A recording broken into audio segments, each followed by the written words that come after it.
con todos. Sean cordialmente bienvenidos a la presente capacitación jurídica virtual, argumentación jurídica y razonamiento judicial en el Estado Constitucional de Derechos, organizado por la Escuela Defensorial, la Defensoría Pública del Ecuador y el apoyo del Instituto Iberoamericano de Leyes y Economía.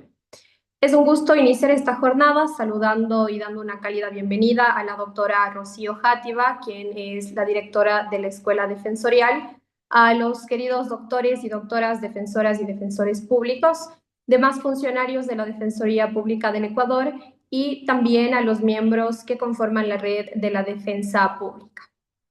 Para dar inicio, recibimos a la doctora Rocío, quien nos acompañará con palabras de bienvenida. Muchas gracias, doctora Liliana. Buenas tardes con todas y con todos. Antes de iniciar, reciban un cordial saludo de parte del doctor Ricardo Morales Vela, Defensor Público General, quien expresa su reconocimiento y aprecio por el compromiso que cada uno de ustedes demuestra en el fortalecimiento de la defensa pública. Es un verdadero gusto darles la más cordial bienvenida a este curso de argumentación jurídica y razonamiento judicial en el Estado Constitucional de Derecho. Este espacio de capacitación ha sido pensado para el desarrollo de nuestras habilidades profesionales y para promover una práctica jurídica más sólida, coherente y respetuosa de los principios constitucionales que guían nuestro quehacer diario. Agradecemos de manera especial al Instituto Iberoamericano de Leyes y Economía, a la doctora Liliane, que nos acompaña, al doctor Leonel Córdoba, por su valiosa colaboración, participación como ponente y por compartir su experiencia en este proceso formativo. Del mismo modo, reconocemos y valoramos la participación activa de las defensoras y los defensores públicos, así como los integrantes de la red complementaria de la defensa jurídica. Su dedicación y apertura al aprendizaje hacen posible que estos espacios sigan creciendo y generando impacto. Les invito a disfrutar y aprovechar al máximo de esta jornada, a compartir sus experiencias y a continuar fortaleciendo juntos una defensa pública de calidad y cercana a las personas. Muchas gracias. Muchas gracias, doctora Rocío, por sus palabras. De esta forma damos por iniciada esta capacitación virtual, no sin antes darles algunas indicaciones generales. Recuerden ustedes que pueden habilitar su video para una mejor interacción y asimismo participar activamente de esta formación para cumplir el objetivo de fortalecer las habilidades y capacidades de cada uno de nosotros que nos encontramos en esta capacitación. Recuerden ustedes que para recibir la certificación de esta capacitación virtual deben ingresar sus datos en el formulario de registro que se enviará a lo largo de esta capacitación. Sin más, vamos a recibir al doctor Leonel Córdoba Ortega, quien nos acompañará como ponente en esta capacitación. Voy a dar lectura a su presentación, de esta forma conoceremos un poco más acerca de su formación y de su experiencia. El doctor Leonel Córdoba es docente actualmente de la carrera de Derecho de la Universidad de Indoamérica, abogado de los tribunales de la República del Ecuador por la Pontificia Universidad Católica del Ecuador, máster en argumentación jurídica por la Universidad de León en España. Cuenta con una especialización en bases del razonamiento probatorio por la Universidad de Girona en España, máster en Derecho Penal y Ciencias Penales por la Universidad de Barcelona en España, y actualmente desarrolla su profesión como abogado litigante en materia penal y ha desarrollado varios años ya en calidad de instructor en varios eventos académicos nacionales e internacionales y actualmente como docente en la Universidad Indoamérica. Bienvenido, doctor. Muchísimas gracias, Liliana. De igual forma a la doctora Rocío. Para mí es un gusto compartir el día de hoy con ustedes y en realidad cuando me propusieron el tema o consultaron si podía ser ponente y me dijeron que quienes iban a ser, digamos, los asistentes eran los defensores públicos, me pareció también sumamente retador. Así que me puse a pensar mucho en respecto a qué podía traerles que no conozcan o qué podía servirles para la práctica. Y yo creo que esto es lo que tenemos que buscar o quienes estamos comprometidos con la academia, pero también a la vez con la práctica, es lo que tenemos que buscar cómo nos sirve para la práctica toda esa teoría. Y eso es un poco lo que yo quiero compartir con ustedes el día de hoy. Yo quiero compartirles, me parece que dos digamos, teorías o dos, por así llamarlos, razonamientos o dos autores que nos han dado insumos que a mí me parecen muy aptos para el ejercicio. Yo sé que ustedes han tenido o tienen todos los días, todos los meses, cientos y miles de casos, así que con todos los conectados que aquí sumamos, yo con mis pocos casos, ustedes con los miles que han manejado, sumamos muchísimos casos con los cuales, y les voy a pedir que participemos para ver si es que esto que yo les estoy enseñando o esto que les voy a compartir con ustedes, más que enseñar, porque es compartirles a ustedes, tiene uso en la práctica. Y esa es la idea del día de hoy, compartir dos cuestiones que para mí tienen mucha incidencia en la práctica, porque finalmente eh, estos espacios deben servir para eso, para uno aprender cosas para aplicar en la práctica.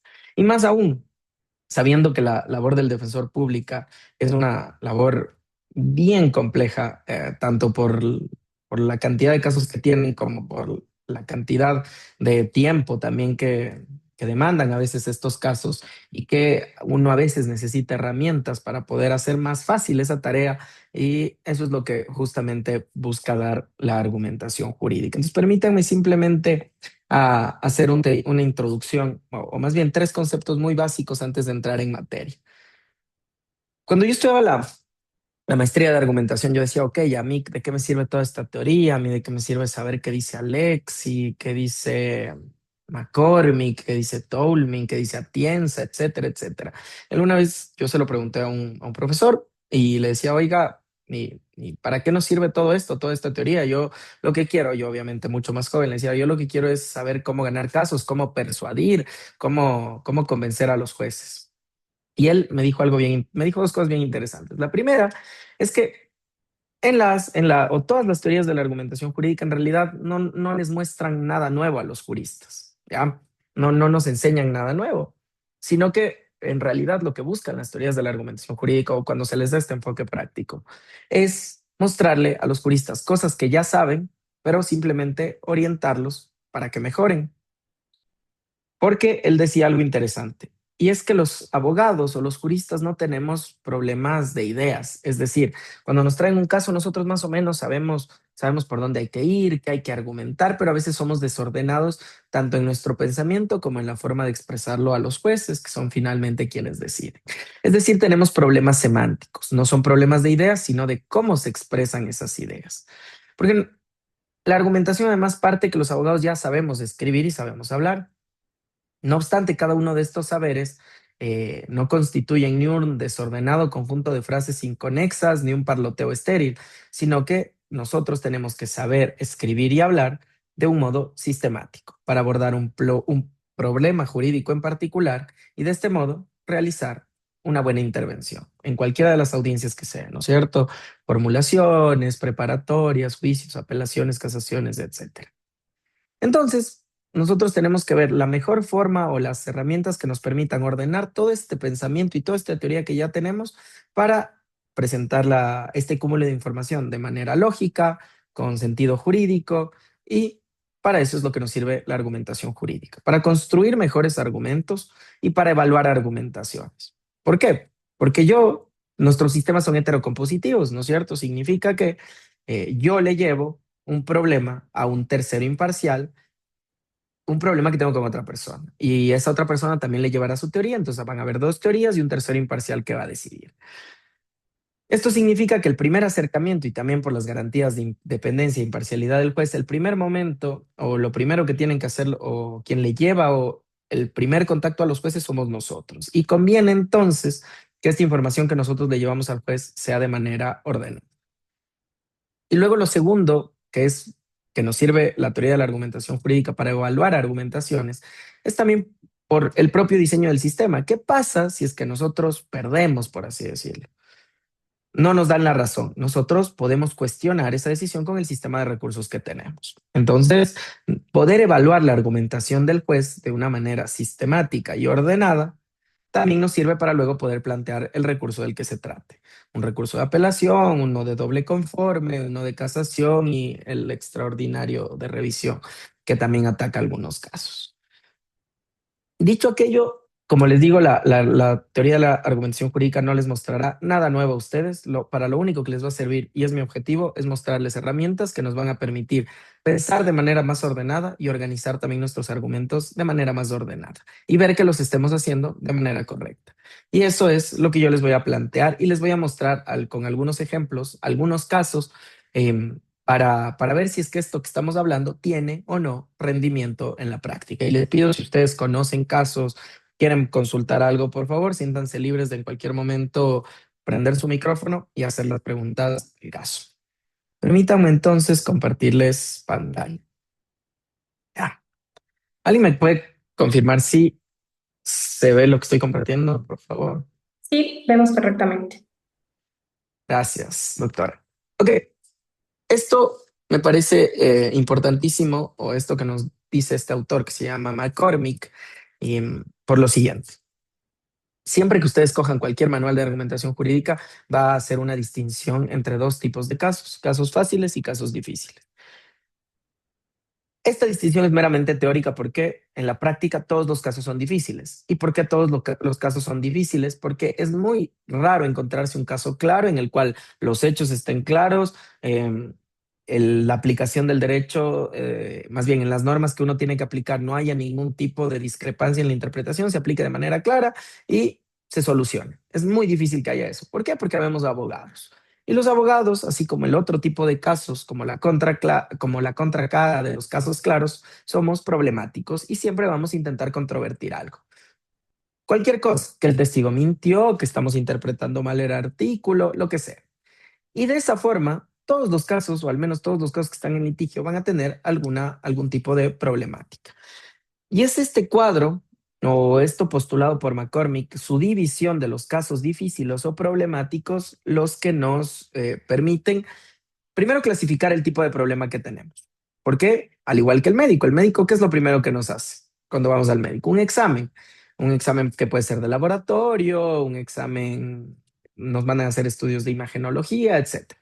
Pero el médico primero nos diagnostica y según lo que tengamos, nos va a dar un tratamiento u otro, ¿no es cierto? Entonces, uno tiene una infección, tenemos que tomar antibiótico. Uno tiene una fractura, tenemos que hacer operación, etcétera. Y la labor del abogado, salvando las distancias, es muy similar. Lo primero que tenemos que hacer es diagnosticar el caso y saber dónde está el problema o los problemas en el caso. Y créanme, cualquier caso que ustedes tengan, si quieren hacemos el ejercicio, nos cuentan un caso, siéntanse libres de, como dije en un inicio, vamos a tener uno de estos cuatro problemas o más de uno, pero siempre va a haber uno de estos problemas. Y según el tipo de problema que tengamos, tenemos que distinguir. Y aquí, como les digo, tiene énfasis, tiene importancia la teoría de la argumentación porque nos va a permitir diagnosticar el caso. Y una vez tengamos el diagnóstico, vamos a saber dónde tenemos que argumentar. Ustedes ya pueden ir viendo en pantalla los tipos de problemas que existen. Y es que esto en realidad no es algo sumamente complejo. En el Ecuador, además, vamos por ahí mismo en los ámbitos jurisprudenciales, se ha recogido un poco esta teoría. Pero, como ustedes saben, y esto, como les decía, no es nada nuevo, una sentencia o un caso, o cuando se resuelve un caso, el razonamiento judicial, como nos dice la sentencia 1158, los aspectos mínimos que tiene que tener la motivación, sabemos que los casos se resuelven más o menos con un silogismo. No es lo único que está envuelto en una resolución de un caso, como veremos, pero más o menos es un silogismo. Siempre vamos a partir de una premisa mayor, que generalmente es una norma. Por ejemplo, pensemos en la materia penal, la premisa mayor de las sentencias penales casi siempre van a ser los tipos penales, ¿ok? Y los tipos penales, esta regla, tienen la estructura que tienen las reglas. ¿Y qué estructura tienen las reglas? Es una estructura de un antecedente de hecho y una consecuencia jurídica. Pongamos un ejemplo. En un caso de homicidio, la premisa mayor será entonces el artículo 144 del COIP, que nos dice, el que mate a otro será sancionado con una pena privativa de libertad de 10 a 13 años. Entonces, tenemos un antecedente de hecho, que es el que mate a otro, y la consecuencia jurídica, una pena de 10 a 13 años. Esta premisa normativa, normal o premisa mayor en un silogismo, es lo que se conoce como premisa normativa. Pues sabemos que siempre que tengamos que resolver algún caso, vamos a partir de una premisa normativa o premisa mayor. Y luego siempre también el silogismo tiene una premisa menor. Y en el caso del derecho, la premisa menor va a ser la premisa fáctica, en la que se da o no por probado el antecedente de hecho contenido en la premisa mayor. Entonces, en el caso concreto que estábamos poniendo el ejemplo, en un homicidio, la premisa menor tendrá que ser Juan mató a Pedro o Juan no mató a Pedro, ¿no es cierto? Y según el resultado de esa premisa menor, acabaremos en una conclusión en la cual, si es que se acreditó que se cumple el antecedente de hecho, entonces la conclusión será, hay que sancionar a Juan con una pena privativa de libertad de 10 a 13 años. Y si no mató a Juan, entonces la respuesta o la conclusión de ese caso será, no hay que sancionar a Juan con una pena de 10 a 13 años. Y así vemos entonces que para resolver cualquier caso vamos a tener envueltas dos premisas o dos tipos de problemas también. Y es lo mismo que dice la sentencia 1158. Si ustedes recuerdan, el criterio rector para saber si una sentencia está motivada, lo mínimo que se les pide a los jueces es que haya una estructura mínimamente completa. ¿Y cuáles son los elementos de esta estructura mínimamente completa? Una fundamentación normativa suficiente, porque esa es la una premisa que tienen los casos, premisa normativa, y una fundamentación fáctica suficiente. Es decir, lo que decíamos, la premisa menor o premisa fáctica. Ahora bien, ya sabemos entonces que los casos siempre van a tener o se van a resolver con una premisa mayor o premisa normativa y una premisa fáctica o premisa menor.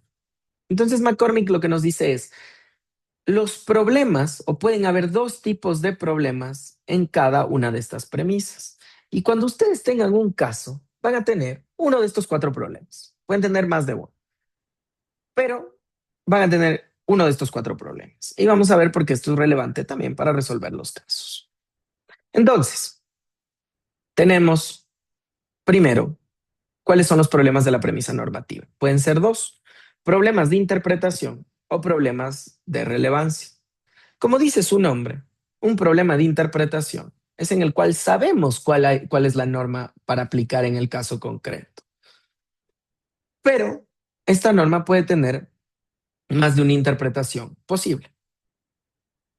Y lo que nosotros vamos a ir a pelear es que la interpretación que se le tiene que dar a ese artículo es la que nosotros queremos y no la que la contraparte dice. Porque obviamente estos problemas de interpretación se dará cuando un artículo, una norma, tenga, más bien, cuando un artículo tenga varias interpretaciones y estas interpretaciones contrarias o varias lleven a soluciones distintas.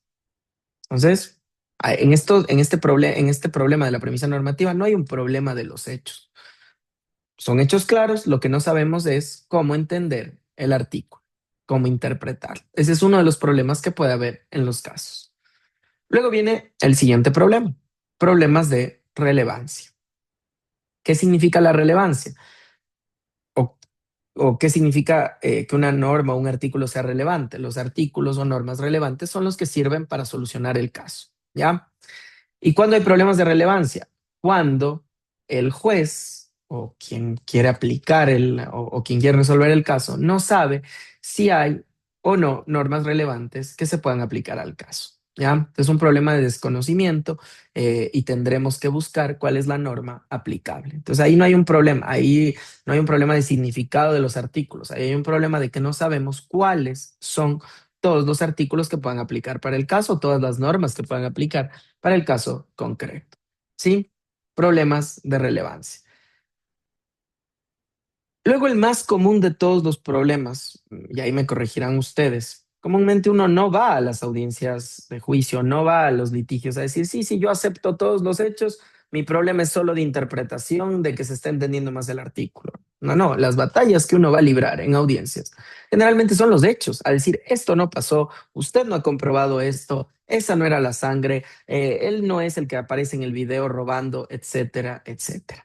Y es ahí cuando tenemos, ya pasamos de los problemas en la premisa normativa y vamos a los problemas de la premisa fáctica. Y el primer problema de la premisa fáctica son justamente los que reflejan esta discusión que yo les decía y las batallas que vamos a librar generalmente. A cuestionar los hechos de los que nos acusan, a decir que es mentira lo que le dice la fiscalía. Entonces, los problemas de prueba son cuando no hay acuerdo sobre el hecho o sobre los hechos. Y esto de que no haya acuerdo sobre lo que sucedió pueden ser por dos motivos.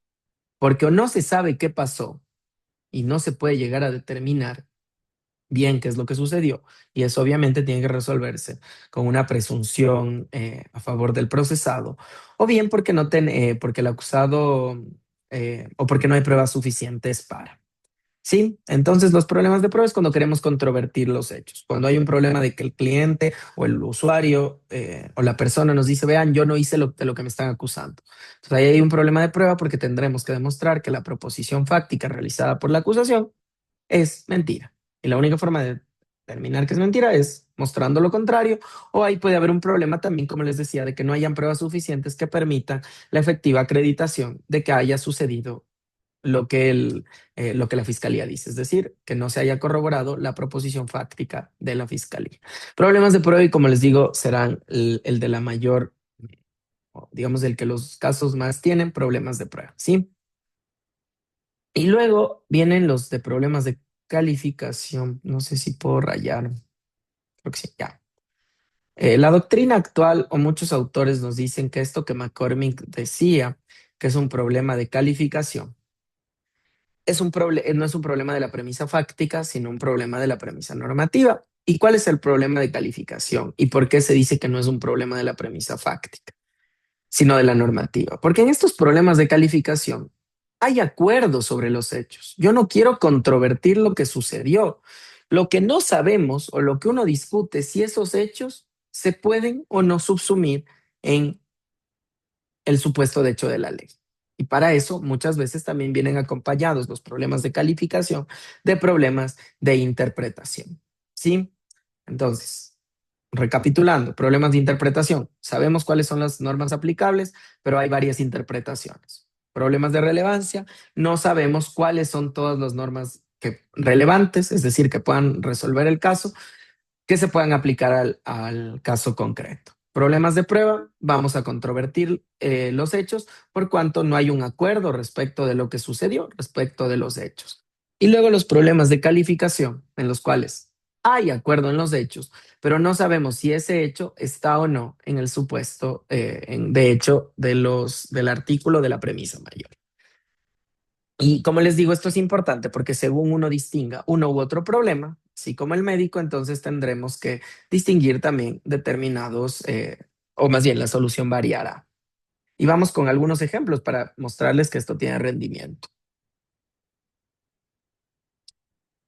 Yo tuve la oportunidad de estar en la defensa del caso Balda, que era un caso súper, digamos, de relevancia nacional hace algún tiempo, ¿no es cierto? Porque en el caso Balda o más bien, se llamó a juicio al expresidente Rafael Correa. Ok, si ustedes recuerdan, los hechos del caso Balda eran los siguientes, que Rafael Correa había estado en una reunión con su secretario de inteligencia en ese momento, Pablo Romero, y él les había dicho, necesito que me traigan a Fernando Balda a cualquier costo. Y se había ido y había dejado dando esa indicación. ¿Por qué quería traer a Fernando Balda? Porque Rafael Correa le había seguido un proceso de acción privada por calumnias y le había ganado. Pero Balda, para no cumplir la sentencia, se había ido a Colombia. Y en Colombia seguía siendo incómodo para el régimen porque seguía publicando noticias, seguía en redes sociales denostando a Rafael Correa, etcétera, etcétera. Entonces dijo, me lo traen para que él cumpla la pena. Luego, Pablo Romero, en cumplimiento de estas indicaciones, delegó a dos agentes de la SENAIN para que ejecuten esta orden, ¿no es cierto? Y ahí estaban Chicaiza y Falcón, agentes de la Secretaría de Inteligencia, quienes mandaron a Colombia para que le hagan la labor de inteligencia a Fernando Valdi y lo traigan. Primero intentaron llevarlo, eh, digamos, una vía regular, diciendo que era una orden del presidente de Ecuador. Sin embargo, Colombia, donde sí garantizaban los derechos de la gente, le dijeron, vea, si usted no tiene una orden o algún tipo de, digamos, de orden, de razón judicial, en virtud de la cual ustedes quieran deportar o algún tipo de estas figuras para llevarlo a su país, no se lo pueden llevar. Como fracasó esta vía, digamos, diplomática o la vía legal, entonces dijeron, bueno, la única forma de llevarlo es mediante una vía ilegal. Y a los señores no se les ocurrió mejor idea que contratar 4 o 5 secuestradores, si no estoy mal, para que ellos lo sigan a Fernando Balda, lo capturen a Fernando Balda, lo suban a una van y lo dejen en la frontera de Ecuador con Colombia. para que ahí la policía de Ecuador se lo encuentre a Fernando Valde y lo lleven a cumplir su pena. ¿Qué sucede cuando a Fernando lo secuestran? Como secuestran a cualquier persona, o bueno, como se ve en los videos, no es que a uno le dicen, oiga, lo vamos a secuestrar, súbase, sino que lo golpearon, le pusieron un pañuelo con algún químico para que pierda un poco el sentido, lo subieron a un vehículo y se lo llevaron. Como Fernando Balda es una persona grande, él intentó dentro del vehículo golpear a la gente, patear los vidrios, intentar sacar la cabeza para que alguien lo vea. Y dentro del vehículo, para evitar que Fernando se les escape, lo siguieron golpeando dentro del vehículo. Afortunadamente, alguien vio todo esto, porque en Colombia se toman muy en serio este tema de los secuestros y los secuestros express, por lo que vivieron en la época más álgida del narco en Colombia y de los carteles que secuestraban a muchas personas. Entonces, un taxista avisó por radio a otros taxistas que comenzaron a seguir al vehículo y mientras tanto, simultáneamente ellos avisaban a la policía de que el vehículo estaba transitando una determinada avenida. Finalmente, los secuestradores se asustaron, lo dejaron a Fernando botado por un camino ahí de tierra y luego acabaron siendo capturados. Y confesaron y dijeron, sí, ¿sabe qué? Eh, a mí me vinieron unos policías ecuatorianos, me pagaron tanto dinero. Me parece que eran 4 secuestradores y les pagaron 5.000 a cada uno. 20.000 salieron de los fondos del Estado para secuestrar a Fernando Balda. Y me pagaron 5.000 y me dijeron que lo llevemos a Fernando a la frontera de Ecuador-Colombia. Listo, confesar. Y luego comenzaron ya los procesos en Ecuador. ¿Y cuál era uno de los grandes problemas? ¿Y por qué les digo que esto es relevante? Y ahora sí vamos aterrizando. El problema es que a estos señores allá en Colombia, ellos se acogieron a un tipo que se llaman preacuerdos allá. Es lo que acá sería un tipo de procedimiento abreviado. Entonces ellos aceptaron la responsabilidad del hecho para tener penas menores.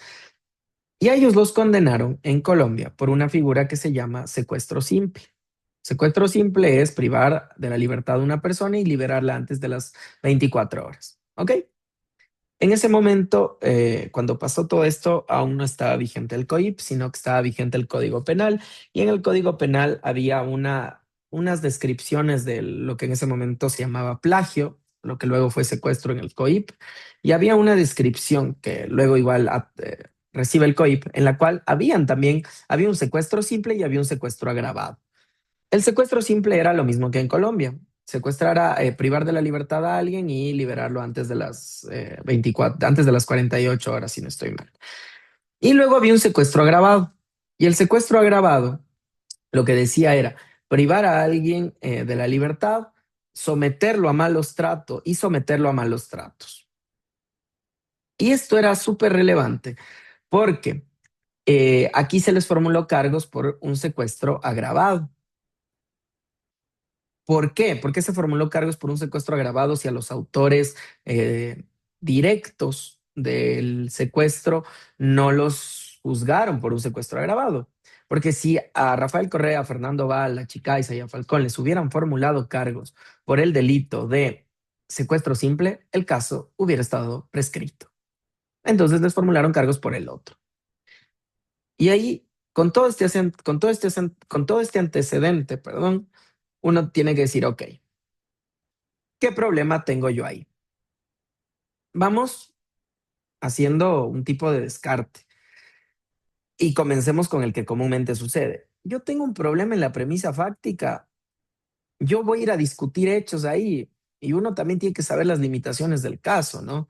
Entonces aquí era la mitad del expediente de acá del caso Balda eran las copias certificadas que llegaron por una asistencia penal internacional desde Colombia, en la cual venía todo el expediente, en la cual se acogieron, como les digo, esta especie de procedimiento abreviado en Colombia los secuestradores. Y en ellos decían con fotos, con mensajes, decían, no, sí, a mí me contrataron estos policías de acá. Me contrataron estos policías de acá, me pagaron tanto, aquí está el día que yo deposité ese dinero en mi cuenta, etcétera, etcétera. Y luego, y esto no es mentira, yo lo vi en el expediente y es más, es público, había un documento desclasificado de la SENAIN en la cual estaban un listado de todos los gastos que iban saliendo de la SENAIN y había este gasto de $20.000 que decía pago, secuestro, balda. Y así estaba escrito en los documentos. Entonces se demostraba que el dinero salió, se demostraba que les pagaron a Chicaiza y a Falcón gastos en Colombia, y luego estaban también los secuestradores, digamos, materiales o directos, que decían lo mismo. Entonces ahí uno tiene que ir a pelear los hechos. Yo diría que ahí no hay un problema de prueba. Entonces, descartado. Yo no voy a ir a pelear hechos. ¿Ok? Problemas de relevancia o problemas de relevancia. ¿Sabemos qué artículos se aplican para el caso? Sí, plagio, cooperaciones, por principio de favorabilidad del COIP, que tenía penas más bajas, pero el mismo secuestro que estaba tipificado antes en el Código Penal, y listo. No había, digamos, no había mayor problema en distinguir qué normativa era la aplicable. Más bien el problema que uno podría tener aquí era un problema de calificación. Es decir, perfecto, estamos de acuerdo con que se dieron los hechos. El problema es que hay una interpretación inadecuada. A Fernando Valda y, perdón, a Pablo Romero y compañía se les formuló cargos y se llamó a juicio por un delito, o más bien que no se subsumía, por eso es un problema de calificación, porque los hechos no se subsumían en lo que mandaba este delito, en el delito de la premisa normativa. ¿Por qué? Y esto era lo que se discutió en audiencia, no en la de juicio, pero sí en la de apelación y luego en la casación. Y es un problema de calificación el que, como decíamos, hay acuerdo en los hechos, pero no sabemos si estos se pueden subsumir o no en la norma. Y para eso tenemos también un problema de interpretación. Ok. Porque ¿qué decía el artículo del secuestro agravado? Decía que quien prive a la libertad de otra y la someta a malos tratos. Ok. Y aquí hay un problema de interpretación, porque tenemos que definir qué significan malos tratos. Y aquí habían algunas formas de interpretar. Malos tratos pueden ser meros golpes, necesitan algún tipo de intensidad adicional, los golpes o el trato al que los sometieron para hacer estos malos tratos, sí o no. Y según uno interprete de una u otra forma ese término malos tratos, entonces se visualiza o se materializa también este problema de calificación. Porque si yo interpreto que los malos tratos son meros golpes, que fue lo que hizo la Corte Nacional, entonces perfecto, a Fernando Valda lo sometieron a malos tratos y por ende Pablo Romero y compañía tienen que ser condenados.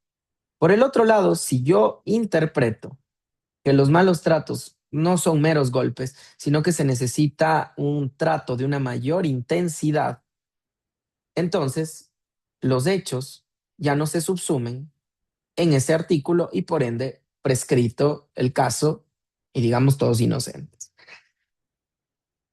Y como en este caso hay un problema de calificación que nos remite a un problema de interpretación, entonces hay uno, para solucionar ese caso, tiene que aplicar técnicas de interpretación.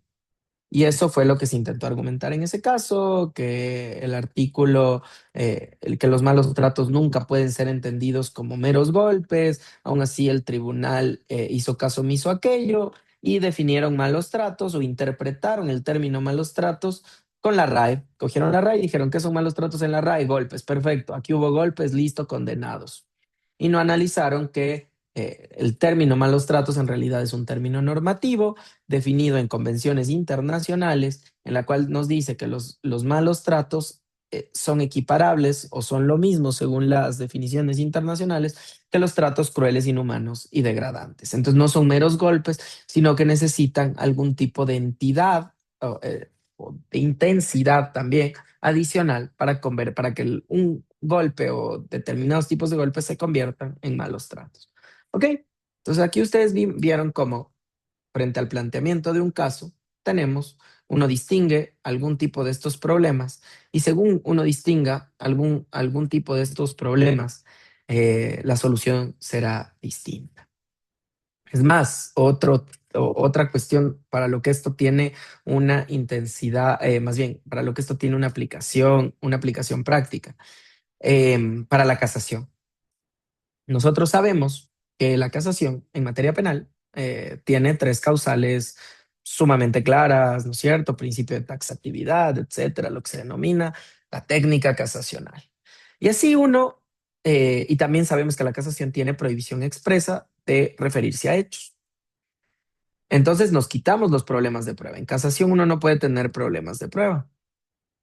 Entonces, tachamos los problemas de prueba, ¿no es cierto? Ya, solo vamos a poder tener uno de estos tres tipos de problemas. Entonces uno tendrá que revisar la sentencia y darnos cuenta de qué tipo de problema hay en la sentencia. Y según qué tipo de problema, escogeremos la causal casacional. Y para eso también sirve este cuadrito de McCormick. Si el problema que hay en la sentencia es como el que les mostraba hace un momento en el caso Balda, eso es un problema de interpretación. ¿Qué causal de casación es esa? Errónea interpretación. Entonces, si uno distingue que hay problemas de interpretación en una sentencia, la causa de segunda instancia, la causal casacional que uno tendrá que invocar es errónea interpretación. Siguiente, problemas de relevancia. Cuando el juez no ha aplicado todas las normas que resuelvan el caso. ¿Qué cargo casacional es ese? Contravención expresa. Cuando no se ha aplicado una norma aplicable para el caso. Entonces, si el juez no ha aplicado todas y uno distingue un problema de relevancia, entonces la causal casacional que luego se puede invocar es una contravención expresa. Y finalmente, y ya por descarte también, cuando hay un problema de calificación, es decir, yo no peleo por los hechos, pero digo que esos hechos no se subsumen en el tipo penal, tenemos un problema de calificación, ¿no es cierto? Y ese problema de calificación es la tercera causal casacional. O bueno, según cómo estén, se me va ahorita el orden, pero la que nos faltaba, que es la indebida aplicación. Es decir, cuando no se discute respecto de los hechos. Obviamente en casación jamás van a discutir los hechos probados, pero según uno distingan, según ustedes puedan distinguir cualquier tipo de este problema, la causal casacional, o más bien esto les va a dar una pista también para decir qué causal casacional van a alegar. Problemas de interpretación, errónea interpretación. Si distinguen problemas de relevancia, contravención expresa. Si distinguen problemas de calificación, entonces una indebida aplicación. ¿Sí? Ya. No sé si, doctores, hasta aquí todo claro. ¿Tienen alguna pregunta? ¿Quieren plantear algún caso? ¿O continuamos?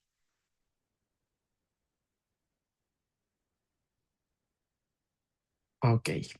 Tomar el silencio como que no hay ninguna pregunta. Ah, no sabía por qué pasaba eso. Ya, perfecto. Ya, todo claro en el chat. Listo. Perdón, ahí rayé de más. Listo. Ok.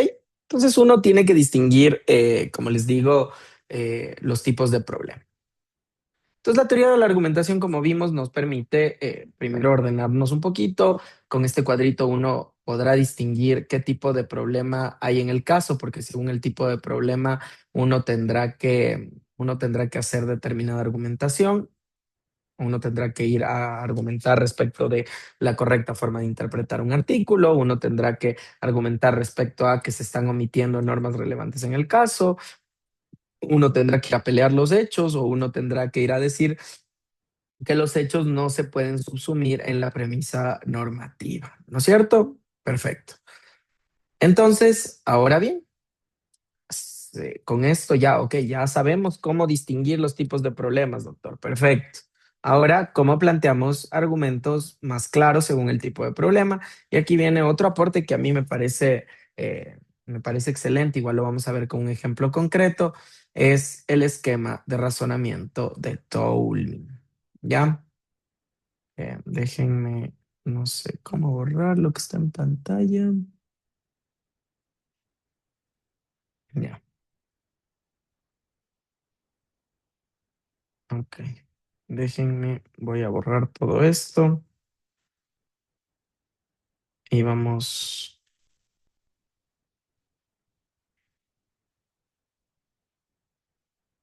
definiendo.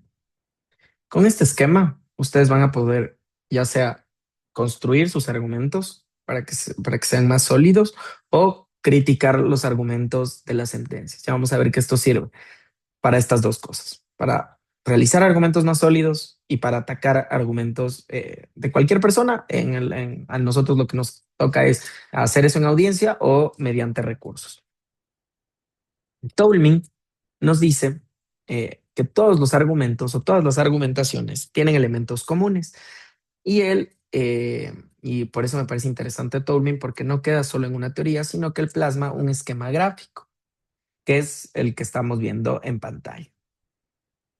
Y que sea gráfico sirve por algunos motivos. Uno de los jueces más renombrados, además porque fue académico en España, el doctor perfecto Andrés Ibáñez, dice, y tiene una frase súper chévere, que es que nadie es, o que uno no es del todo consciente hasta que escribe. ¿Qué significa esto? Que a veces uno piensa que tiene la mejor idea, que tiene un argumento que va a destruir a la contraparte, y luego cuando lo plasma o cuando lo dice en la audiencia no es tan bueno como se pensaba en un inicio, ¿no es cierto? Eh, ya. Ok. Eh, Perdón, me quedé leyendo ahí una pregunta, la respondo ahorita que acabo de explicar esto. Y este esquema nos va a servir de manera gráfica para graficar, valga la redundancia, nuestros argumentos y darnos cuenta si es que tiene algún problema o no, y saber dónde tiene el problema y reforzarlo. Y también nos va a servir para graficar los argumentos de los jueces o de las otras partes para saber dónde está el problema. Y créanme, esto sirve, yo lo uso un montón en las audiencias y ahí me doy cuenta, me falta reforzar acá, me falta reforzar aquí para tener argumentos más sólidos. Y entonces el argumento em, o el diseño de los argumentos o los elementos de los argumentos dados por Tolmin son los siguientes. Son los cuatro que ustedes ven en pantalla. Primero, tenemos que respondernos las preguntas: ¿con qué contamos? ¿Qué tenemos? Generalmente en las audiencias estos van a ser, bueno, nuestros testigos, lo que dijeron nuestros testigos.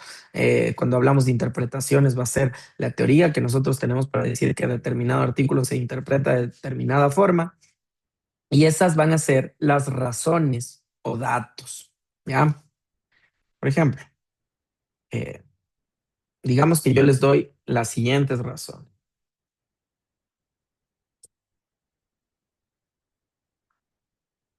Entonces, razón uno: Juan está tirado en el piso. Razón 2 o dato 2: Juan está o Juan tiene una herida circular en la frente. Ra- Razón 3: alrededor de Juan hay un charco de sangre. Razón 4 o dato 4: Juan no tiene pulso.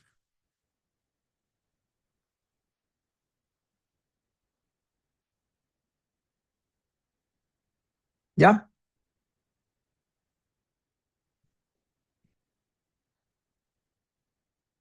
Sí, como dice el doctor Patricio que en el chat nos pone, podemos decir que las razones o datos son la prueba o no necesariamente.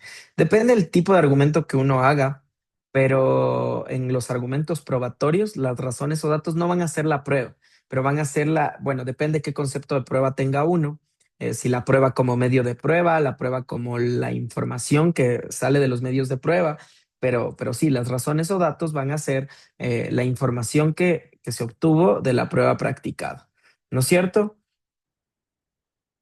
Entonces, con esos datos que yo les acabo de dar, esto se llama, uno siempre parte de unos datos para llegar a una pretensión o a una conclusión. Con esos datos que yo les di, ¿cuál es la conclusión que ustedes pueden extraer? A ver, preguntémosles a alguien que me salga aquí. Eh, Doctora Jenny Mera, ¿cuál es la conclusión que usted puede extraer de esos datos?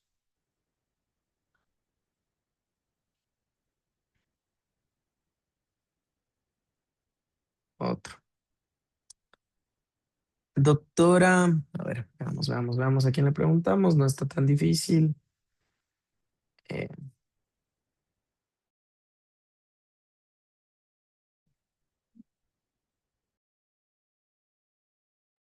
Perdón, me apagaron el micrófono. ¿No es cierto? Tal vez no necesariamente que, eh,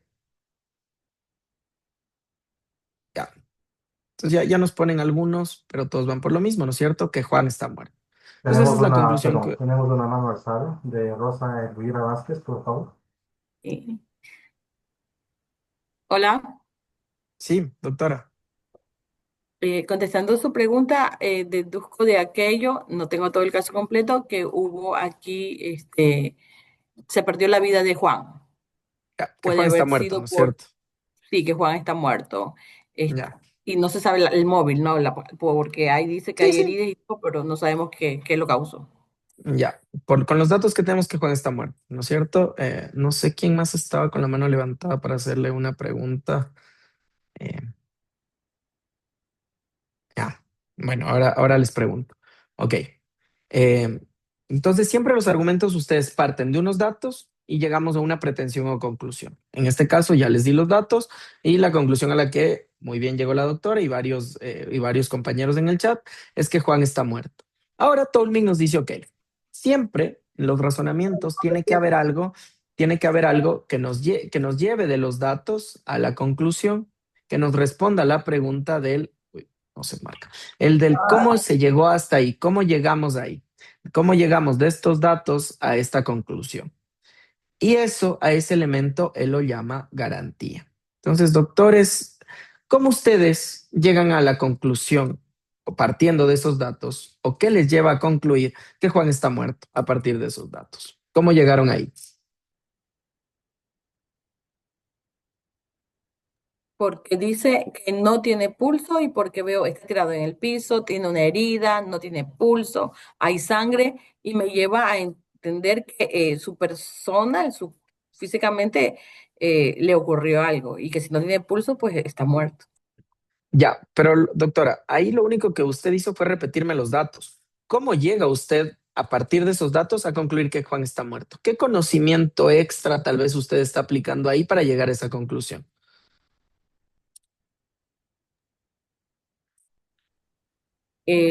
Porque para estar vivo debes de tener pulso. Ya, ok. ¿De dónde saca usted ese conocimiento de que las personas vivas tienen pulso? Pues alguna vez lo debo haber oído de algún médico. ¿De algún médico? Conocimiento común.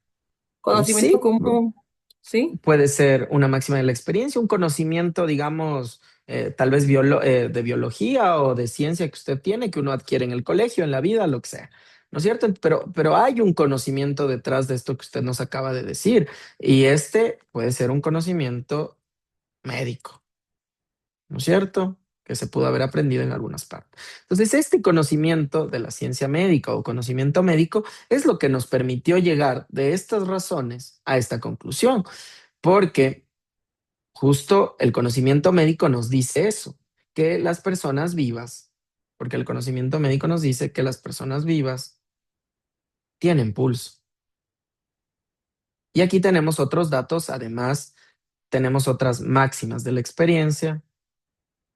Esto es a lo que usted se refería, doctora, cuando me dice conocimiento común, en la cual sabemos que si hay charco de sangre, probablemente hay un charco de sangre alrededor, probablemente esa persona fue herida. Y si fue herida y no tiene pulso con el conocimiento médico, con estos dos conocimientos yo puedo llegar a la conclusión. Entonces, siempre todos los razonamientos, lo vamos a ver en más ejemplos, tienen esta estructura. Ahora bien, puede haber, déjenme ver en el chat.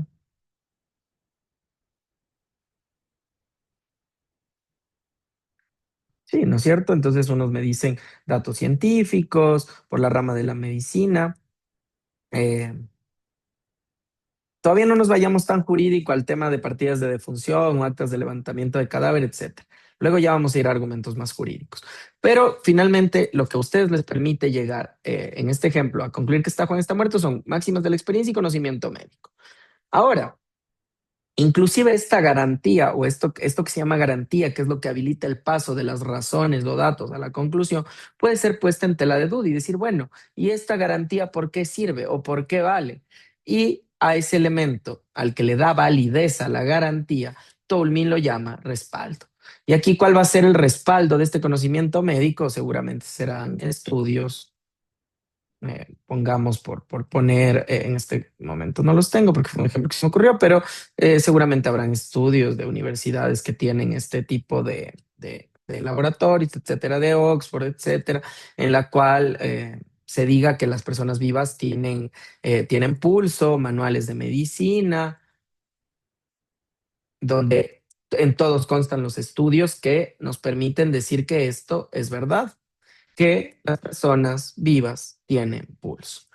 Entonces nosotros vemos que este argumento que hemos construido así rápido, a partir de estos datos es correcto, de que se llegó a una conclusión soportada en una garantía, que es el conocimiento médico, que a la vez tiene un respaldo, que son los manuales de medicina y estudios que nos dicen que las personas, que es parte del conocimiento médico, que las personas vivas tienen pulso.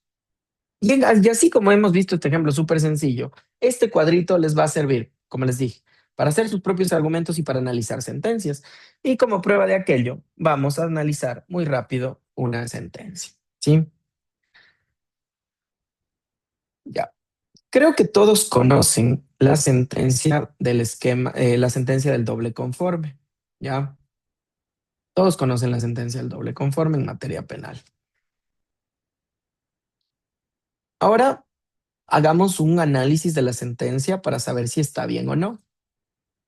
Normalmente en las sentencias nosotros ya sabemos cuál es la conclusión a la que llegó el juez o el tribunal o el órgano colegiado de qué se trata. Ya sabemos, a esta Q y a esta R no les presten mucha atención. Esto fue un trabajo que se realizó, pero no, como les dije, no le presten mucha atención porque Toulmin en realidad su esquema no tiene solo 4 elementos, sino 6, pero estos otros 2 elementos, esta Q se llama calificador modal y esta R son las condiciones de refutación. Eso no lo vamos a ver porque no es tan relevante para construir ni evaluar argumentos. Entonces, como les decía, uno en una sentencia, cuando revisa, uno ya sabe qué concluyó el juez. Entonces, uno ya sabe qué datos tiene el juez y qué conclusión tiene el juez. Y luego lo que nosotros tendremos que ver es si la garantía que usó el juez para llegar a esa conclusión es correcta y si tiene un respaldo. Y así evaluaremos si el argumento construido por el juez de irse de esos datos, de esa conclusión, es correcto. En el caso del doble conforme, los datos fueron los siguientes: que el accionante, declarado culpable en segunda instancia, luego de haber sido ratificada su inocencia en primera instancia, solo tiene disponibles los recursos de casación y de revisión, ¿no es cierto? Esos eran los hechos que él planteó. De que él fue condenado por primera vez en segunda instancia y que frente a eso él solo tiene un recurso. Más bien, solo tiene 2 recursos disponibles, la casación y revisión. Él pedía, y que fue lo que se le aceptó luego esta fue la pretensión que él tenía y fue la conclusión también de la Corte Constitucional, es que a él se le vulneró su derecho al doble conforme porque existía una laguna estructural. ¿Ok? Y esa fue la conclusión de los jueces. Lo que tenemos que ver es cuál fue la garantía para pasar de estos datos, o en inglés que se llaman grounds, a esta claim o pretensión. Y para eso tenemos que ver la garantía o warrant en inglés. Y la garantía es que ellos hicieron una definición de lo que tiene que contener el doble conforme, los jueces de la Corte Constitucional, y ellos nos dijeron que el derecho al doble conforme exige 2 elementos. Primero, que un tribunal diferente al de la sentencia condenatoria superior tiene que ser el que conozca el caso, un tribunal diferente y superior. ¿Ok? Segundo, que el doble conforme tiene que ser un recurso oportuno, eficaz y accesible. ¿Qué significa oportuno? Que tiene que ser interpuesto antes de una sentencia condenatoria. ¿Ok? Eficaz significa que el tribunal que conozca, el que como ya vimos tiene que ser un tribunal superior y diferente, el que tiene que revisar íntegramente la sentencia. Es decir, la quaestio facti y la quaestio iuri, la premisa fáctica y la premisa normativa. Y accesible significa que no tiene que tener formalidades para su admisión. Entonces ellos analizaron y dijeron, si esos son los elementos del doble conforme, entonces el recurso de casación no es eficaz, porque como sabemos, el recurso de casación no permite valorar prueba. y tampoco es accesible debido a las formalidades que tiene, ¿no es cierto? Es un recurso técnico. En el mismo sentido, el recurso de revisión no es oportuno en tanto su interposición no suspende la ejecutoría de la sentencia, ni eficaz debido a que también tiene formalidades, puesto que el recurso extraordinario de revisión tiene causales. Y este análisis o esta garantía es lo que le permitió a la Corte Constitucional llegar a la conclusión de que se ha vulnerado el doble conforme. Y uno igual puede preguntarse y decir, bueno, ¿y de dónde se saca la Corte Constitucional que el doble conforme es esto? Y ahí entonces tendremos que ver si la sentencia o esta garantía tiene un respaldo, es decir, algo que la dote de fuerza o de validez. ¿Y de dónde se sacaron esto? La Corte Constitucional. Artículo 76M de la Constitución, donde está definido el doble conforme. Sentencia 1989-18-EP/20 de la Corte Constitucional, en la cual ya esbozaron que tiene que tener el doble conforme. El, el Pacto Internacional de Derechos Civiles y Políticos, artículo 14, párrafo 5, en el cual también se regula el doble conforme. Y aquí viene lo que dota de validez a esta garantía y de dónde se sacaron los elementos, que fueron estos tres casos contra Argentina: Mendoza, Mohamed y Gorigoiti. En todos ellos, la Corte Interamericana de Derechos Humanos dijo que el doble conforme para cumplirse tiene que tener todos estos elementos. Entonces, este es el respaldo o el backup de esta garantía, que al ser correcta, porque por tener un respaldo, entonces me habilita el paso de estos datos a esta conclusión. ¿Sí? Vamos a dejar de compartir. Oh, espérense, permítanme. No sé si hasta ahí alguna duda, algo que cuestionar respecto de esa sentencia.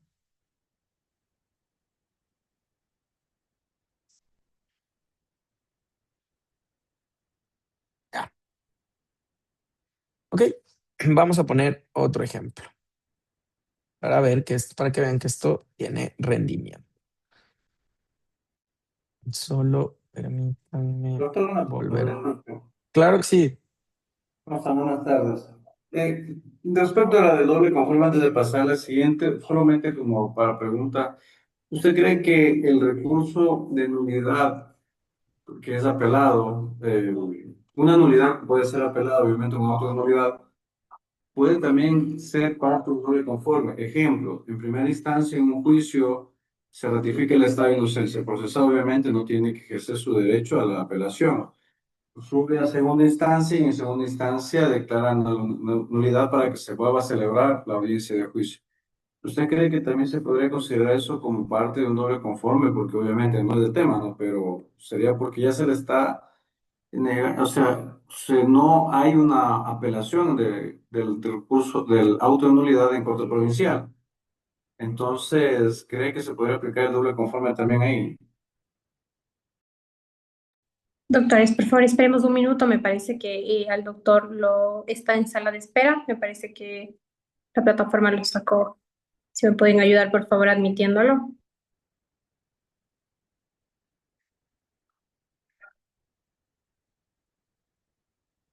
Perdón, doctores, no sé qué le pasó a mi computadora que me botó del Zoom. Perdón, doctor, le escuchaba su pregunta.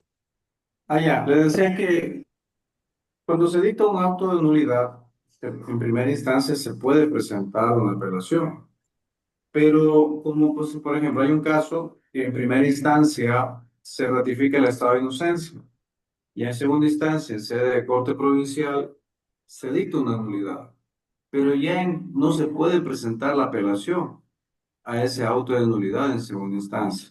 ¿Usted Ujú. cree que también sería un caso donde que se pueda presentar un recurso, una acción para poder hacer valer un doble conforme? Porque obviamente la ley prevé para primera instancia, pero en segunda instancia, cuando yo no fui el recurrente, obviamente no me da esa potestad. Claro. Sí, a ver, ese caso me parece que alguna vez fue zanjado, si no estoy mal, por una resolución de la Corte Nacional o una de estas absoluciones de consulta en la cual justo dicen esto, que no cabe una apelación del auto de nulidad dictado en segunda instancia, ¿no es cierto? Ni tampoco por la Corte Nacional. Esto podría ser una vulneración al doble conforme. No sé, yo creería que no, porque justo en estas sentencias el doble conforme hace referencia a la situación del procesado y hace referencia a que o más bien, a lo que alcanza el doble conforme es a que sean dos tribunales los que me resuelvan no mi situación jurídica como tal, sino que me declaren culpable. Entonces, en este sentido, si la nulidad no resuelve en realidad respecto de la culpabilidad de una persona, yo diría que no haya apelación en segunda instancia del auto de nulidad o que no se pueda presentar apelación del auto de nulidad dado en segunda instancia. Yo creería que no vulnera el doble conforme, al menos como lo tenemos entendido hasta ahora. Puede que en un futuro diga el doble conforme alcanza también a otras situaciones. Y luego podría ser, pero yo creería que no, aunque me parece interesante la discusión.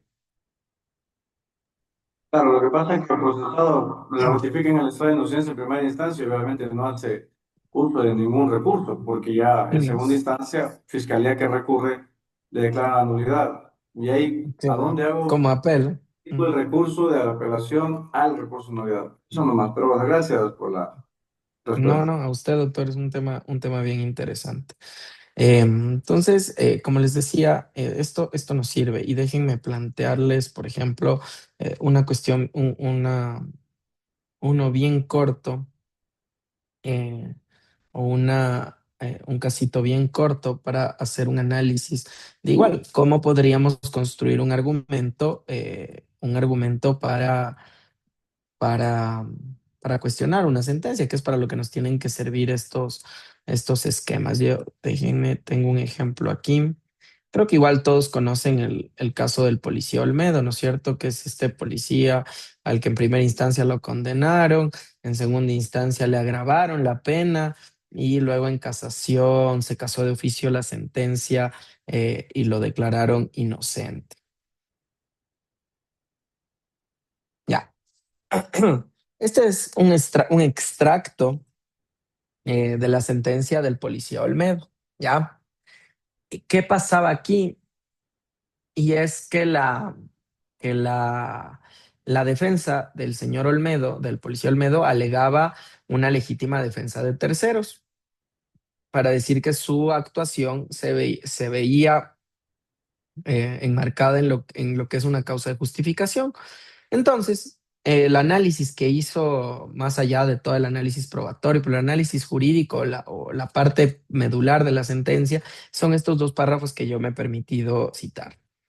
Todos recordamos el caso Olmedo, ¿no es cierto? Era un policía que en ese día me parece que no estaba con el uniforme, pero estaba de civil y vio como a un adolescente le estaban robando y luego el ladrón, perdón, la persona fallecida, el señor Henry Kunduri, salió corriendo y le disparó el policía Olmedo y finalmente falleció. Ok, esto es lo que nos dice el, la sentencia de segunda instancia. ¿Y esto por qué es importante? Porque en primera instancia al policía Olmedo lo condenaron como por un exceso de legítima, con un artículo que se llama exceso de causa de justificación. Entonces, el exceso de causa de justificación se sanciona con 2/3 de la pena y le impusieron una pena, si no estoy mal, de 6 años. Y luego, en apelación, dijeron que no se le podía aplicar ese artículo de exceso de causa de justificación porque no había ninguna causa de justificación y le agravaron la pena, me parece, a 13 o 16 años. Y este fue el análisis, que en la especie no se ha demostrado con prueba alguna que la actuación del encartado sea por defender su vida o la de un tercero, sumándose que no se probó que haya empleado el arma blanca la víctima Henry Kundure contra el procesado, por lo que éste, al hacer uso de un arma de fuego, no está dentro de la necesidad racional de defensa, lo que exime de analizar la concurrencia de los otros requisitos, añadiendo que el testimonio del acusado, conforme se señala más adelante, no es coherente con las actuaciones procesales técnicas de probanza. Además, como sostiene una parte de la doctrina, al cumplir un mandato legal que refiere al ejercicio de sus funciones, no es procedente considerar que se trata de una legítima defensa. Tanto más que en la legítima defensa el sujeto activo del delito es indeterminado, mas no como en el caso precedente de extralimitación en la ejecución de un acto de servicio.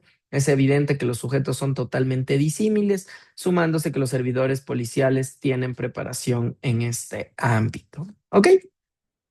En resumen, lo que nos dijeron es que en este caso no hay legítima defensa y aunque hubiera legítima defensa, como el agresor no usó el arma en contra del policía Olmedo, no cabe la legítima defensa. A mí me parece que ahí hay dos errores. Primero, porque la legítima defensa de terceros existe y la legítima defensa de terceros no exige que el ataque o la agresión sea en contra tuyo, por eso se llama de terceros, porque yo veo cómo agreden a alguien y me defiendo.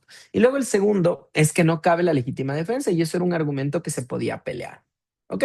Y como yo les decía, hemos analizado la sentencia, más o menos tenemos una idea, creo que todos coincidirán conmigo en estos dos argumentos que yo he dado respecto a la legítima defensa de terceros y segundo, y que yo creo que los policías que protegen a las personas y abaten a los delincuentes en sus actos de servicio actúan en legítima defensa de terceros.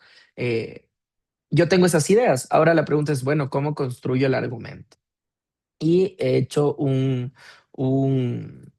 un análisis bien cortito de cómo podría ser un argumento para cuestionar esa decisión judicial.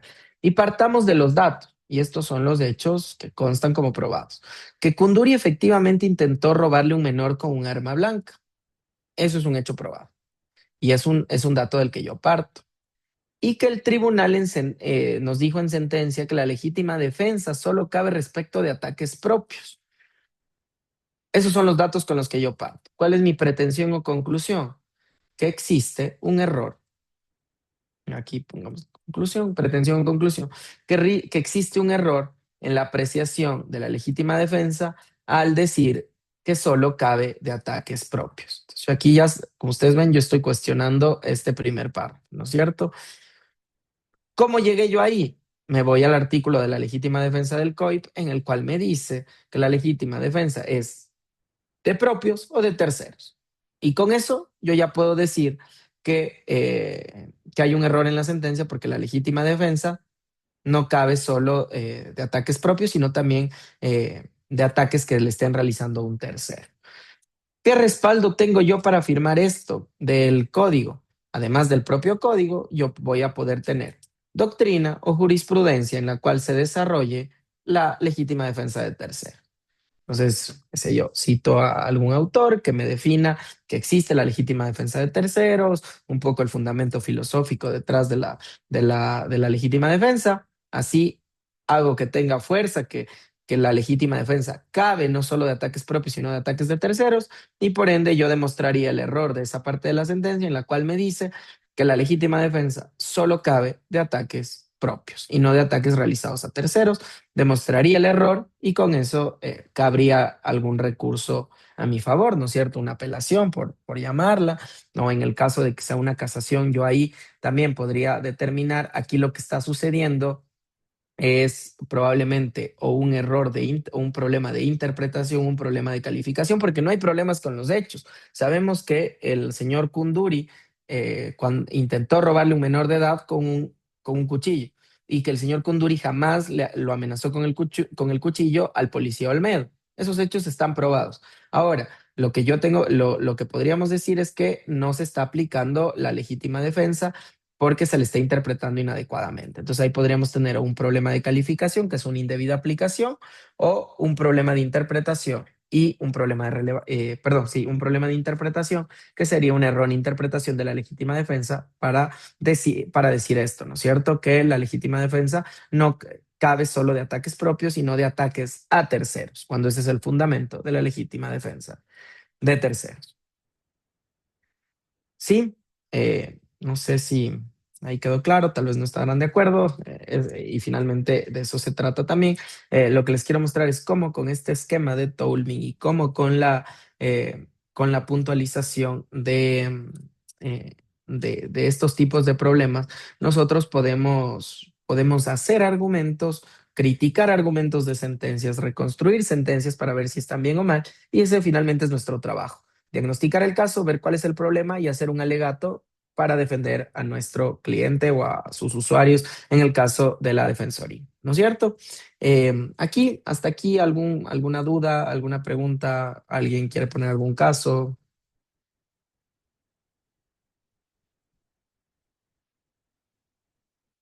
¿No? Perfecto. Entonces, vamos a ir ya. Yo a- tengo una pregunta. Un caso, Claro un que sí, caso. doctor. Mira, en Tribunal Penal hubo un tema de una acusación que hacía Fiscalía por un concurso real de infracción, a decir de ellos, por secuestro y robo. Esa fue la acusación que terminó haciendo en el alegato ya de clausura. El Ujú, Tribunal Penal consideró de que sí había secuestro, pero no había robo. ujú, Y Tribunal Penal, Fiscalía acudió a la Corte Provincial porque indicaba que sí había robo y que se debía hacer concurso real de infracciones. real. La Corte Ujú, Provincial, a pesar de que la petición de Fiscalía de que se declare la responsabilidad también por el delito de robo, indicó que no, que lo que eso es parte del secuestro, pero es un secuestro extorsivo.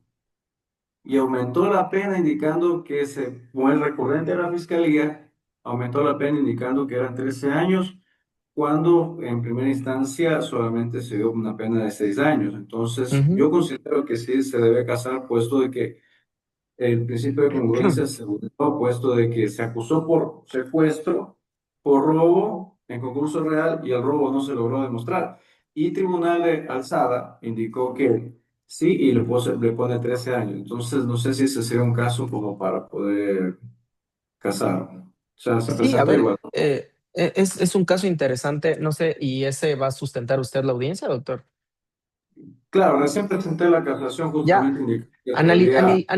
analicémoslo porque es interesante saber, primero, como les decía, esto tiene relevancia para los casos concretos. Entonces, como usted mismo, doctor, y me parece que lo que usted nos ha dicho es lo correcto, que ahí habría una vulneración del principio de congruencia, ¿no es cierto? Entonces, ahí usted, ¿qué tipo de problema identifica en este caso? Porque el hecho es claro, ¿no es cierto? Un tribunal, perdón, una corte provincial frente a un pedido de incremento de pena por existir concurso real, cambió el tipo penal y aplicó un tipo penal más gravoso al que la fiscalía acusó, o distinto, si uno quiere. ¿Ok? Uno ahí, ¿usted qué tipo de problema cree que tiene? ¿Un problema de Yo le interpretación? digo, ¿Un problema de relevancia? ¿Un problema de calificación? ya, yo consideraba que es un problema uno de interpretación y también otro de calificación. Ya, ¿por qué? Porque, por ejemplo, primeramente se vulnera el derecho de la defensa, porque todos estábamos discutiendo respecto de un secuestro y de un robo, Ujú. no de un secuestro extorsivo, que es Sí, la sí, pena más pero alta. como le digo, vamos en orden. Primero hay que identificar, verá, vamos a usar este esquema que nos va a servir para plantear el cargo casacional, ¿no es cierto? Ya, porque es interesante también y déjeme ubicar, deme solo un segundo porque yo tengo por aquí la sentencia del principio de congruencia. eh,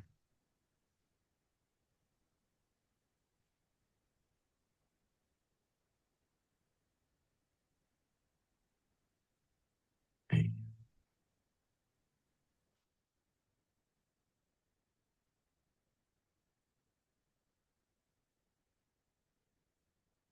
ya, ok, listo. Ok, nosotros partimos, entonces partamos y planteamos esto porque siempre, como les digo, ponerlo de manifiesto es grave. Entonces, dato uno, Fiscalía acusó robo y secuestro en concurso real.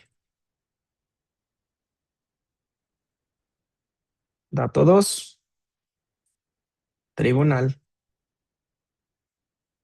sentenció únicamente por el delito de secuestro. Dato tres, Corte Provincial ah, perdón, dato tres, Fiscalía apeló, Corte Provincial sentenció por secuestro extorsivo. La Fiscalía apeló únicamente por el delito de robo, obviamente es la argumentación. Ya, apeló para pedir que se aplique el robo o la pena del robo en concurso oral.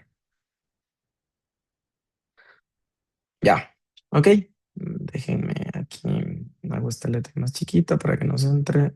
Ya, listo. Ok, entonces ahí usted avisora que podría haber en virtud de estos datos, usted avisora que podría haber un tema del principio de congruencia, ¿no es cierto? Entonces, como yo le decía, primero ahí en ese caso, uno tendrá que ver si en esa sentencia obviamente esto se tendrá que hacer más a profundidad con la sentencia en mano, pero uno tendrá que distinguir uno de estos tres tipos de problemas. Ver si fue un problema de interpretación, un problema de relevancia o un problema de calificación. Así, si a usted me pregunta rápido, en algún punto, y esto le pregunto a usted, que habrá revisado la sentencia, ¿la Corte hace un análisis del principio de congruencia para condenar por un delito distinto o no lo hace? Sí, analizan el tema de que no se vulnera el principio de congruencia, puesto que Fiscalía, al hacerla recurrente, obviamente se puede agravar la pena. Ya. Entonces ellos consideran de que sí es posible modificar el delito por una conducta más grave. Sin embargo, yo Ujú, considero de que puede hacerlo porque la petición o la acusación de fiscalía en tribunal penal no fue por el delito de secuestro extorsivo, sino ujú. fue por el delito de secuestro, y la apelación, la fundamentación de la apelación fue para que se tome en consideración, o sea, también se sentencie por el delito de robo. Nunca se Ya, pidió por el de delito de acuerdo, secuestro. de acuerdo. Entonces aquí no tendremos, vamos a ir descartando, no tendríamos un problema de relevancia, puesto que la Corte Provincial, digamos, analizó el tema de la congruencia, probablemente equivocadamente, pero lo analizó. Entonces citaron las normas relevantes. Ok, no hay un problema de relevancia. Problema de calificación, de que los hechos no sabemos si se subsumen o no, tampoco habría. Entonces, ¿qué causal de casación tendríamos? Un problema de interpretación, de que la Corte está entendiendo mal o la Corte Provincial entendió mal el doble conforme, perdón, el principio de congruencia. Y esa sería nuestra conclusión. Existe un error de interpretación del principio de congruencia. Y para llegar a esto, nosotros tenemos que partir, así como vimos en el doble conforme, de cuáles son los elementos o en qué consiste el principio de congruencia. Pues permítanme, yo aquí tengo, como les decía, la sentencia, bueno, una de las varias donde se dan los elementos, pero que no ha variado la línea jurisprudencial y que es la misma.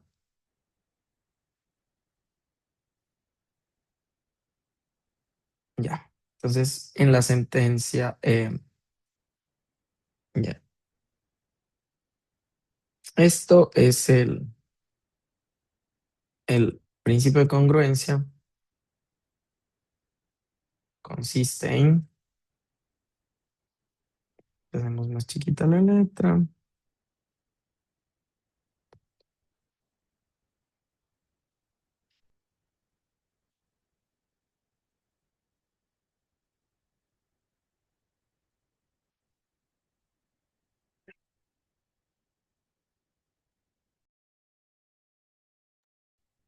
ya.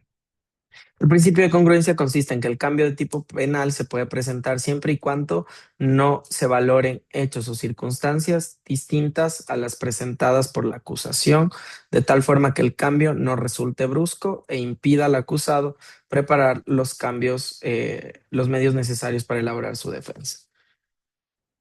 ¿Y cuál es el respaldo de esto? Es la sentencia 2957-17-EP /22. Aquí nos faltan algunas cosas. Entonces aquí en estos datos uno tendrá que completar, ¿no es cierto? Entonces decir, la primera imputación de fiscalía se refirió a un hecho de robo, que es un hecho distinto al hecho narrado en el secuestro extorsivo. Habrá que hacer también un análisis del tipo penal secuestro extorsivo y del tipo penal robo, pero en esencia el argumento será este, que hay una errónea interpretación del principio de congruencia y por ende obviamente se agravó la pena jurídicamente de forma incorrecta. Existe una errónea interpretación del principio de congruencia en virtud de estos datos, porque el principio de congruencia implica que no se valoren hechos o circunstancias distintas a las presentadas en la acusación. Entonces, ahí viene lo que usted nos decía, doctor. Si la fiscalía me acusó robo y secuestro, entonces, ¿cómo es que luego me secuestran con, cómo es que luego me perdón, cómo es que luego me condenan por secuestro extorsivo? Ahí existe una errónea interpretación, lo están aplicando mal, y el respaldo de esto que yo dije, de en qué consiste el principio de congruencia, yo lo tengo en la sentencia 2157 y demás, ¿no? Porque hay bastantes del principio de congruencia en la Corte Nacional. Pero en esencia, más o menos así, usted podría construir el argumento. Obviamente aquí faltarían un poquito más de datos, de decir, dato 4, como consta en la sentencia, los hechos acusados fueron estos, dato 5, tal cosa, y luego un análisis obviamente del tipo penal para mostrar que el robo tiene un presupuesto de hecho distinto al que tiene el secuestro extorsivo, ¿no es cierto? El robo es con violencia, bueno, luego de la reforma con violencia, pero en la doctrina se entiende fuerza sobre las cosas o violencia sobre las personas, mientras que el secuestro extorsivo, en cambio, es que te secuestran con la finalidad de. Entonces ahí podría usted, yo creería que ir a pelear una errónea interpretación del principio de congruencia para pedir que le vuelvan a bajar la pena a la persona condenada. Y así, entonces uno según distinga el problema, el tipo de problema, coge este esquemita y puede ir graficando sus argumentos, que es un poco la idea de lo que les he intentado plantear el día de hoy, mostrarles estas dos herramientas que funcionan. Me parece que que espero, doctor Borja, haber respondido su pregunta. Pasarnos el link a todos para conectarnos a esa audiencia y ver cómo pelea contra los jueces y doctor, contra la fiscalía, perdón. Y doctor, muchas gracias. Y doctor Arteaga, entiendo que también tenía una pregunta antes. ¿Cómo están? Buenas tardes con todos. Sí, quería preguntar sobre el doble conforme, pero entiendo que el tema es sobre materia casacional. Pero este caso que le voy a preguntar es sobre una contravención Sí, no, aquí. respecto a que el procedimiento indica que no se puede apelar cuando no hay pena privativa de libertad. No sé si alguna vez ha realizado algún trámite de aquellos. Está en el ¿Cuál? artículo ¿Me puede repetir? 144. Está en el Sí, artículo ¿me puede repetir, 144. doctor, por favor? Le quería preguntar sobre el tema de doble conforme. ¿Ya? Ya, y la normativa en este caso no es delito, sino una contravención, y en la Ujú. parte pertinente indica la sentencia dictada en esta audiencia de acuerdo con las reglas de este código será de condena o ratificatoria de inocencia y podrá ser apelada ante la Corte Provincial, únicamente si la pena es privativa de libertad. Ujú. ¿Qué opinión le merece la normativa? Para mí es inconstitucional. Sí, a mí en las contravenciones me parece que es inconstitucional. Eso que usted acaba de mencionar y también que que la apelación no es suspensiva de la ejecución de la condena, ¿no? Entonces eso les pasa mucho a los conductores que están un poquito borrachitos, los meten presos y hasta que uno apela ya salen. Entonces esto a mí me parece que es inconstitucional porque vulnera la presunción de inocencia y esta de que no puedo apelar porque la pena no es privativa de libertad, yo creo que también podría ser inconstitucional. Justo el doble conforme, porque el doble conforme lo que nos dice es que siempre tienen que haber dos tribunales que determinen mi responsabilidad, ¿no es cierto? Mi culpabilidad. Y nunca me distingue, si regresaríamos al esquema que estábamos viendo, nunca distingue culpable solo de penas privativas de libertad. Entonces, sí, estoy de acuerdo con usted, doctor, eso es inconstitucional, igual que el que ejecuta en la pena sin estar ejecutoriada la sentencia, ¿no? Entiendo que son por razones utilitaristas, ¿no? Es decir, ¿para qué va a desgastar al sistema apelando si es que no se va a ir preso? No moleste y siga nomás. O estos casos son penas tan bajas que igual, hasta que usted apele, como está diseñado el sistema, hasta eso ya sale, entonces mejor no apele. Así que creo que igual sí, para ir mejorando el sistema o no, hay que garantizar los derechos sin ver estas razones utilitaristas y por último diseñar mejor el sistema para para que funcionen, ¿no? Entonces, saquemos las contravenciones de la materia penal si no quieren que yo tenga doble conforme y peleamos, ¿no? Hay un tema Gracias. adicional, doctor, disculpe que le Gracias, moleste. doctor. Dicen Sí. que al momento dice que se impugna la situación. Entonces, al momento de utilizar esa palabra de impugnación, dice que ya se está utilizando aquello, pero entonces, ¿quién es el que nos sentenció primero, en primer momento? O sea, es algo absurdo también lo que se dice, que es como ya es impugnación, ya le dan la oportunidad de haber utilizado el derecho a apelar, pero es absurdo. Sí, sí, yo concuerdo totalmente con ustedes, doctores. Voy a ir respondiendo, si no hay más preguntas, unas preguntas que están aquí en el chat. Eh, Doménica, la compañera, la doctora Cajas, nos dice que el caso del extranjero chino que mató al ladrón que iba a robarles legítima defensa. Sí, sí. Se hizo popular, no sé si el resto de compañeros lo vieron, se hizo popular un video en el cual me parece, en alguna ciudad de la costa, que un ciudadano de nacionalidad china estaba en su camioneta, se le acercó un ladrón a robarle, abre la puerta y le da creo que 4 o 5 balazos y lo acaba matando. Es una legítima defensa de manual. Y igual, si uno quisiera hacer el esquemita, entonces pone los hechos, pone acá arribita la legítima defensa, los requisitos, pone el respaldo, doctrina y jurisprudencia y llega a la conclusión de legítima defensa. Y se puede armar facilito ese argumento. La doctora Quijije nos decía se relaciona con un problema de interpretación, el caso que estábamos viendo con el doctor Borja, totalmente de acuerdo.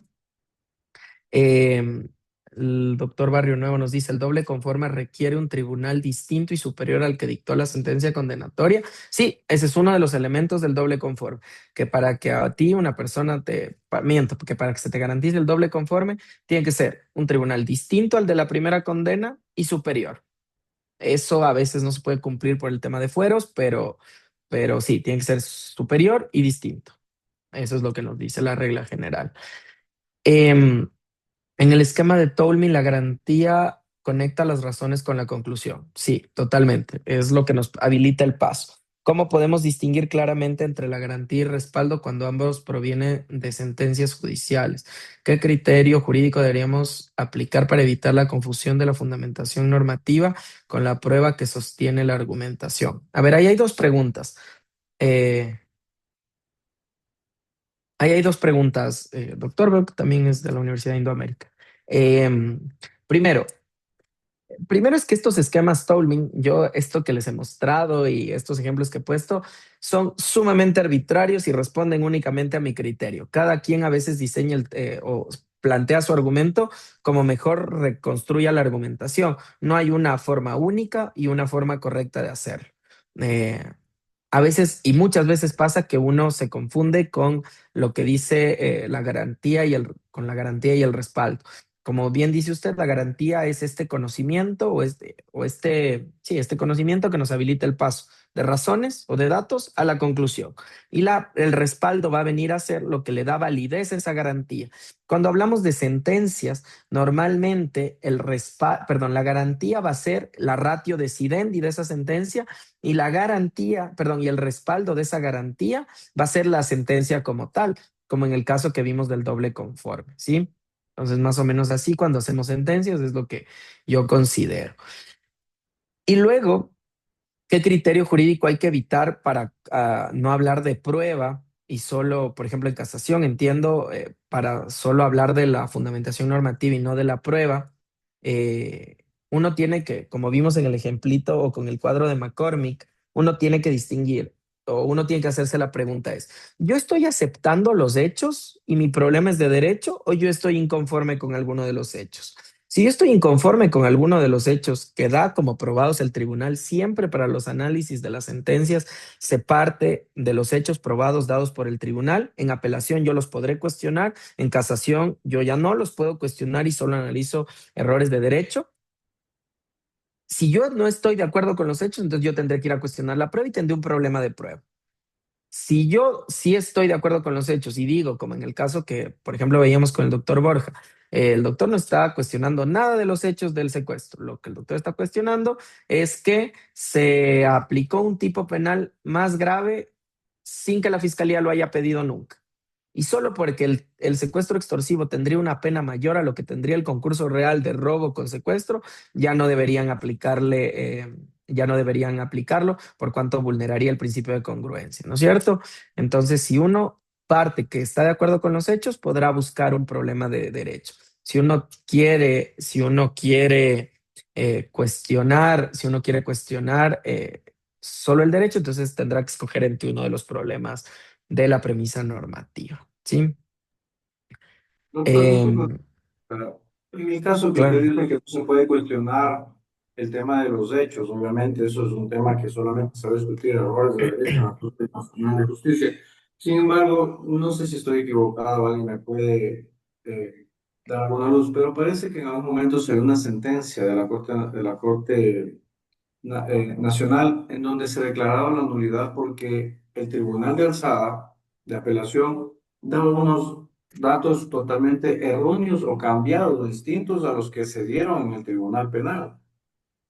¿Eso qué causal podría ser? Porque, o sea, a veces pasa, nosotros vamos allá con un argumento a la Corte Provincial y que resulta que la Corte Provincial erróneamente cambia, o sea, cambia todo lo que dice el testigo de primera instancia y nosotros vamos a pelear justamente aquello y lo cambian en la sentencia.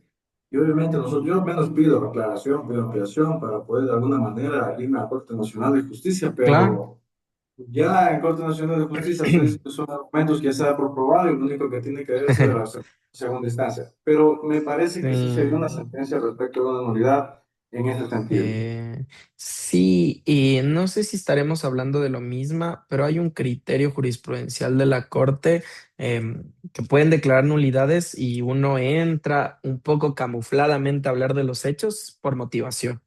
Uno en casación entra, como le digo, a hablar de los hechos por casación, perdón, por motivación. Uno ahí alega a veces cuestiones de una normalmente incongruencia frente a las partes o algún tipo de insuficiencia en la motivación.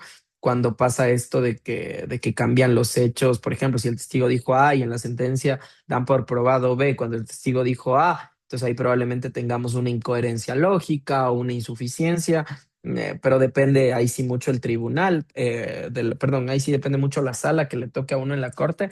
Hay algunos jueces en la nacional que son bien cerrados con el tema de motivación, otros que son un poquito más complejos. Ujú. Ya, el doctor Novoa nos dice cómo se manifiesta el principio de congruencia entre la acusación y la sentencia en cuanto al tipo de delito, hechos acreditados y pena, y qué consecuencias tiene si se viola este principio. A ver, el principio de congruencia es un principio derivado del derecho a la defensa. Porque el derecho a la defensa, o en esta sentencia se hace un análisis de que te dicen que el procesado tiene derecho a saber de qué hecho se defiende. Porque a ti solo te pueden condenar de lo que te acusan, no de algo distinto. Excepciones al principio esa es la regla general, que a ti solo te pueden condenar, además derivado también de nuestro principio acusatorio oral, ¿no? A mí solo me pueden condenar de lo que me defiendo. Hay una excepción a esa regla. Hay casos bien especiales donde te pueden condenar por un delito distinto al acusado. ¿Cuándo podrá hacer eso? Cuando uno, sean los mismos hechos y dos, y dos, cuando la pena del delito, dos, cuando sea el mismo bien jurídico y tres, cuando la pena del delito por el que te quieren cambiar la calificación no sea más grave el que te acusaban antes. Esas son las garantías del principio de congruencia. Entonces, ¿cuál es lo más común donde se permite estos cambios? Te están procesando por violación, pero el hecho es que que persona X estuvo en una fiesta aprovechándose de una chica que estuvo borracha y la besó y mucha gente dice que los vio besándose y luego fueron a un cuarto y tuvieron relaciones, entonces lo acusan por violación, nunca se llega a probar la penetración, a esa persona la podrían condenar por un abuso sexual, por cuanto él sí fue acusado por esos hechos, es decir, por el hecho haber... eh, haber ejecutado actos de naturaleza sexual sobre la otra persona. Y aquí hay mucha gente o una de las cuestiones que se confunde mucho es cuando a uno es por el tipo penal. No, el tipo penal te puede cambiar, pero el tipo penal describe una situación de hecho, un presupuesto fáctico. Y hay tipos penales que tienen presupuestos de hecho iguales, pero menores. Por ejemplo, el asesinato tiene el mismo presupuesto de hecho que el homicidio, pero con una circunstancia constitutiva. Entonces, te pueden acusar de asesinato, no se llega a probar ninguna circunstancia constitutiva y luego te pueden cambiar a homicidio. Sí, porque están en una relación de especialidad, el uno abarca al otro, ¿no es cierto? Esos son los, digamos, casos más comunes donde te pueden cambiar el tipo penal, pero luego pasan algunos como este, ¿no? Te acusan de secuestro y robo y luego te agravan el robo, ¿no es cierto? Te cambian a secuestro extorsivo, te vulnerarían el derecho. Vamos con un par de preguntas más. ¿Cuál es el fundamento constitucional del doble conforme? Es el que expliqué, doctor Obregón. Hay ya varias sentencias que ya el compañero Vergara ha puesto en la Corte Constitucional, de la Corte Constitucional respecto al doble conforme. ¿De dónde sacamos que el doble conforme es lo que la Corte dice? De las sentencias internacionales, del bloque de constitucionalidad, ¿no es cierto? De las sentencias de la Corte Interamericana de Derechos Humanos, en la cual han definido más ampliamente el doble conforme. ¿El esquema Tolman es igual de eficaz para todo tipo de materia? Sí, este esquemita que hemos visto es para cualquier tipo de argumentación, para cuando quieran pelear con sus esposos, con sus esposas, en clases, para pelear con las discusiones de redes sociales, para argumentaciones en materia penal, civil, constitucional, en todas. Es más, si es que ustedes leen, hay una sentencia que me comprometo a pasarles el número de la Corte Constitucional en la cual nos dice cómo se tienen que hacer acciones extraordinarias de protección o qué tiene que cumplir. El juez Ali Lozada nos dice que para una acción extraordinaria de protección tiene que haber un argumento jurídico claro y nos dice cuáles son los elementos del argumento jurídico claro y son los elementos de Tolman. Hechos claros, pretensión clara, respaldo y garantía, perdón, garantía y respaldo. Entonces, y esto tiene una lógica. El doctor Ali Lozada estudió argumentación jurídica con Manuel Atienza y todos estos digamos, de estas escuelas de argumentación jurídica aplican Tolman para todo. Entonces, inclusive para hacer acciones extraordinarias de protección, sirve Tolman para todo. Y una última pregunta, ¿cuál sería la diferencia entre el derecho al doble conforme y el derecho al recurso? Sí, a ver, van de la mano si uno lee el 76.7M, que nos dice que uno tiene derecho a recurrir.